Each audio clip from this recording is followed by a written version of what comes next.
Latest టెక్నాలజీతో చిన్న injection తో నన్ను పూర్తి ఆరోగ్యవంతురాలను చేశారు. Elite spine and pain management centre, Manikonda, Dilsukh Nagar. Mulugu జిల్లా తాడ్వాయి మండలం నాంపల్లి బస్టాప్ అటవీ ప్రాంతంలో మహిళ మృతదేహం కలకలం సృష్టించింది. అనుమానాస్పద స్థితిలో మృతి చెందినటువంటి ఆ మహిళ మృతదేహాన్ని ఈరోజు ఉదయం తునికాకు సేకరణలో భాగంగా వెళ్తున్నటువంటి కూలీలు గుర్తించి పోలీసులకు సమాచారం అందించారు.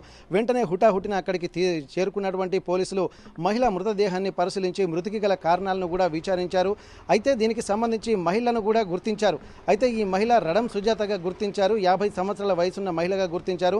ఈమె కాటాపురం ప్రాంతంలో అంటే కాటాపురం స్కూల్లో అంగన్వాడీ టీచర్గా పనిచేస్తుంది. ఏటూరు నాగారం మండలం చిన్నబోయినపల్లి గ్రామానికి చెందినటువంటి రడం సుజాతగా గుర్తించారు. ఈమె గత 20 ఏళ్లుగా కాటాపురం అంగన్వాడీ స్కూళ్ళలో కూడా టీచర్గా విధులు నిర్వర్తిస్తుందిగా చెప్తున్నారు. అయితే నిన్న విధి నిర్వహణలో భాగంగా ఎన్నికల సందర్భంగా అక్కడ తను వృత్తిలో భాగంగా తను వెళ్ళి వస్తుండగా ఈ ఘటన చోటు చేసుకున్నట్టుగా భావిస్తున్నారు. అయితే దీనికి సంబంధించినటువంటి పూర్తి వివరాలు కూడా గ్రామస్తుల సమక్షంలో విచారించారు. ఆమె ఎన్ని సంవత్సరాల నుంచి ఈ స్కూల్లో పనిచేస్తుందన్నటువంటి కోణంలో కూడా విచారించారు. కారణాలను కూడా అనేక రకాల కోణంలో వీళ్ళు విచారిస్తున్నటువంటి పరిస్థితి. అయితే రడం సుజాత కాటాపురంలో 20 ఏళ్లుగా తను విధులు నిర్వర్తిస్తున్నట్టుగా తెలుస్తుంది.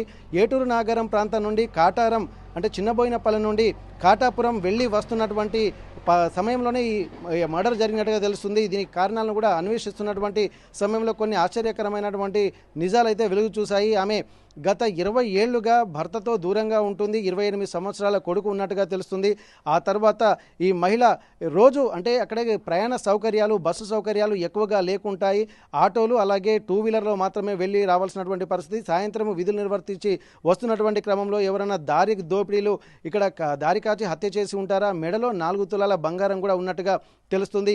బంగారం కోసమే ఈమెను హత్య చేశారన్న కోణంలో కూడా తెలుస్తుంది. ఏమైనా పాత కక్షలు ఉన్నాయా అన్నటువంటి కోణంలో కూడా చుట్టుపక్కల బంధువులను కూడా విచారించారు. దీనికి సంబంధించి గ్రామస్తులను కూడా అక్కడికి పిలిపించుకొని గ్రామస్తుల సమక్షంలోనే ఈ విచారణ ఎంక్వైరీ చేస్తున్నారు. దీనికి సంబంధించినటువంటి పూర్తి వివరాలు కూడా తెలియాలి. ప్రాథమికంగా సమాచారం అందినటువంటి ప్రకారం ఈమెను ఒక హత్య చేసినట్టుగానే వీళ్ళు గుర్తించారు. కాకపోతే ఏ కోణంలో హత్య చేశారన్నటువంటి వివరాలు కూడా పూర్తి స్థాయిలో తెలియాల్సినటువంటి అవసరం ఉంది.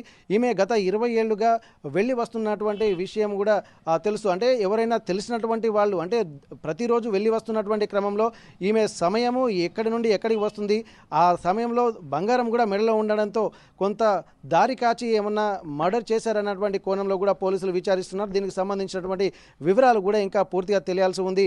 మర్డర్కి అంటే ఏటూరు నగరం ఏజెన్సీ ప్రాంతం కావడంతో ఇక్కడ సాయంత్రం 6 దాటిన తర్వాత ఎలాంటి వాహన సౌకర్యాలు ఉండవు కాబట్టి ముందు జాగ్రత్తగానే వెళ్లాల్సినటువంటి పరిస్థితులు ఉంటాయి. దీన్ని దృష్టిలో పెట్టుకొని కూడా ఎందుకు ఇలా జరిగిందన్నటువంటి వివరాలు కూడా ఇంకా పూర్తిగా తెలియాల్సినటువంటి అవసరం ఉంది. మరిన్ని వీడియోస్ కోసం ఛానల్ ని సబ్స్క్రైబ్ చేయండి. లేటెస్ట్ అప్డేట్స్ కోసం వాట్సాప్ ఛానల్ ని ఫాలో చేయండి. అండ్ లింక్ డిస్క్రిప్షన్ లో ఉంది.